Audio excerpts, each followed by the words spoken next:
L'Éternel ne considère pas le peuple qui t'acclame. Oh, que toi derrière, la nuit, si on ouvre ton téléphone, on va voir les images pornographiques. On va voir des messages obscènes. On va voir de tout et de rien. Les mêmes yeux qui regardent là, les mêmes yeux là lisent la Bible. La même bouche qui chante, la même bouche là se trouve où après. Bien mais on sera jugé. L'enfer existe. Alléluia. Est-ce que quelqu'un m'entend? L'Éternel ne regarde pas à ce que le monde regarde. C'est-à-dire le peuple regarde toi la belle voix.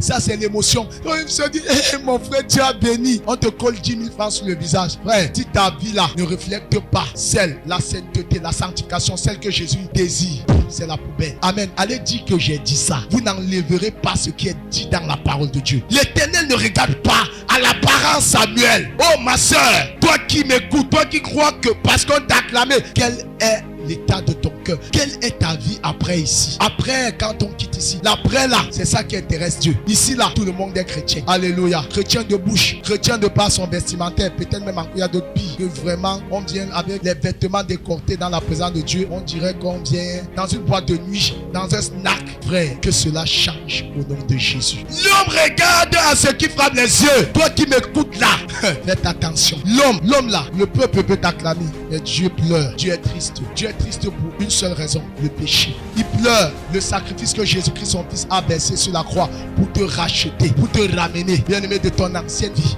pour venir à Christ. Dieu pleure, l'âme coule, il s'interroge, il pleure parce qu'il ne veut pas que tu ailles en enfer. Il ne veut pas, bien aimé, que nous soyons dans la géhenne. Il dit, recherchez la paix avec tous et la sanctification sans laquelle nous ne verra le Seigneur. Amen.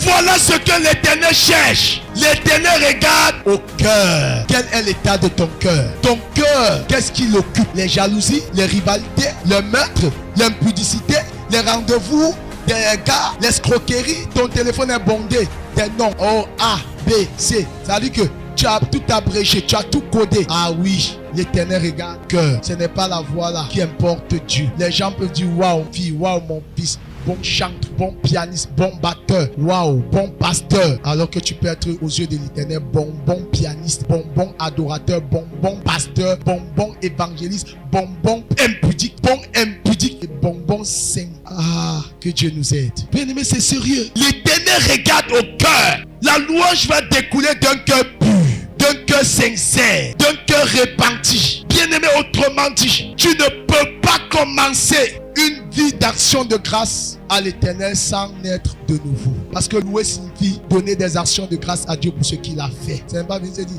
alléluia, merci Dieu, oh lolo, yavaye, je fouille, que Jésus qu'il aille dans la poubelle. Ce sont les démons qui sont dans la poubelle. Allez Isaac Kandaba, c'est quoi ça sent mauvais? Fouille, personne, je cherche, tu vas trouver qui là-bas? Jésus, donc tu crois le trouver là-bas? Tu fouilles dans la poubelle, tu fouilles qu'il est où? Il est là. Tourne-toi vers Jésus, répands-toi, repentons-nous, implorons sa miséricorde, implorons sa compassion. Quand il dit le peuple sur lequel mon nom est invoqué, si s'humilie, prie, se détourne de leurs péchés, du ciel, oui, d'en haut là, je les écouterai, je guérirai leurs blessures, je vais restaurer les années que le gelé, le asile, le gazan, le criquet, la sauterelle a dévoré. Alléluia. Faites attention, la louange et ses exigences. Je suis en train d'énumérer les exigences que Dieu attend de nous lorsqu'on est de nouveau. Si tu n'es pas encore né de nouveau, ajuste-toi, parce qu'on ne connaît ni l'heure ni le jour. Toi qui perdu, persiste dans cette voie, tu ne connais quand est-ce que Satan va t'amener dans son engrenage pour te dévorer afin que tu n'aies plus de repentance. Vous savez, on ne connaît ni l'heure ni le jour. Il y a de ces personnes qui sont quittées comme ceci et après c'était fini pour eux. Le plus important, ce n'est pas que c'était fini, mais c'est où iront-ils après la mort. Bien aimé, interroge-toi, ta louange qui va sortir, la louange qui veut sortir, qui sort, bien aimé, ce n'est pas que chanter. Qu'est-ce que tu fais pour Dieu et qu'est-ce que Dieu fait pour toi?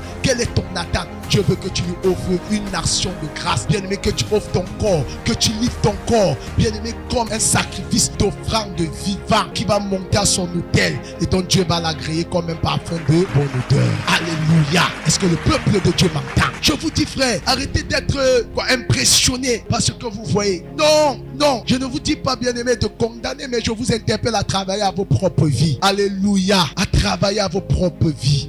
Amen. Alors, l'Éternel avait choisi personne là-bas. Personne dans la maison d'Isaïe. Mais l'Éternel avait choisi quelqu'un. Quelqu'un qu'on avait oublié. Bien aimé, une louange sans onction ne peut pas guérir les cœurs brisés. Une louange, bien aimé, sans onction ne peut pas, bien aimé, guérir, délivrer. Alléluia. Recherche l'onction. Et l'onction s'acquiert dans la prière, dans la présence, l'intimité avec Jésus. Alléluia. Combien de temps passes-tu dans la prière? Combien de temps, bien aimé, passes-tu dans la lecture, la présence de Dieu? Combien de temps tu prends à vouloir entendre Dieu? Juste dis, Seigneur, je t'aime. Combien de temps? Combien de temps? Combien de temps? On ne se moque pas de Dieu. Ne te trompe pas toi-même. Ne te trompe plus toi-même. Non, tu peux tromper le prophète Armel, mais Dieu te parle ce matin parce qu'il te connaît. Dieu te renvoie ce message parce qu'il veut te sauver. Dieu te renvoie ce message parce qu'il veut nous restaurer, Église. Bien-aimé dans le Seigneur, oui, quand David a été rempli de l'onction, l'onction est descendue sur David. Là n'était plus qu'un berger. Il n'était plus qu'un simple berger. C'est-à-dire sa manière de travailler dans la bergerie était maintenant, bien aimé, extraordinaire. Alléluia. Il a reçu grâce. Il faut chercher l'onction. Il faut chercher la présence de Jésus. Il faut marcher dans la consécration. Débarrasse-toi du péché jusqu'à quand Dieu te parle. Frère, que Dieu ait compassion. Sachez que quand Dieu parle comme ceci, il te demandera aussi. Et le diable est aux aguets pour t'étrangler une fois. Parce que ce message, Dieu te donne grâce de revenir, d'abandonner, de te séparer. Alléluia. Est-ce que quelqu'un m'entend? Vous voyez comment la louange peut avoir une puissance? Si bien que ma soeur, mon frère, un homme possédé, rien que par la louange, le mauvais esprit la quitte et l'homme là se sent soulagé. Ton problème, c'est que tu n'as pas encore rencontré le Dieu des cieux. Tu entends toujours parler. Cherche à le rencontrer. Cherche à le rentrer. Si l'Éternel te rencontre, bien aimé, ce serait différent de celui qui t'a parlé, qu'il a rencontré Jésus. Parce que quand tu rencontres l'Éternel, ton langage, ton discours change. Suivez les programmes du ministère du Salut en continu sur nos plateformes Facebook et YouTube. N'oubliez surtout pas de liker et partager.